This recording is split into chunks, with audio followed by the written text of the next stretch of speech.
এই মুরগিগুলোর একটা কাহিনী আছে।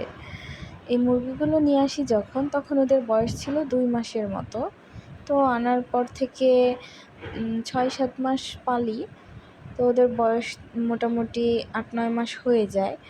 তো যেহেতু শুনেছিলাম ফার্মে মুরগি ৪-৫ মাসেই ডিম দিয়ে দেয়, ওই আশায় মুরগিগুলো কিনেছিলাম। যেহেতু আমার ২টা ছোট বেবি আছে, ভাবলাম যে ওরা বাসার ডিম খেতে পারবে। কিন্তু অনেক দিন হওয়ার পরে ওরা ডিম দিচ্ছিল না। এর মধ্যে আমি আবার আমার বাবার বাড়ি যাই। তো আমার হাজব্যান্ড বলে যে মুরগিগুলোকে জবাই করে ফেলবে, খেয়ে ফেলবে। পরে আমি নিষেধ করি যে আমি বাসায় আসি, তারপরে কইরো।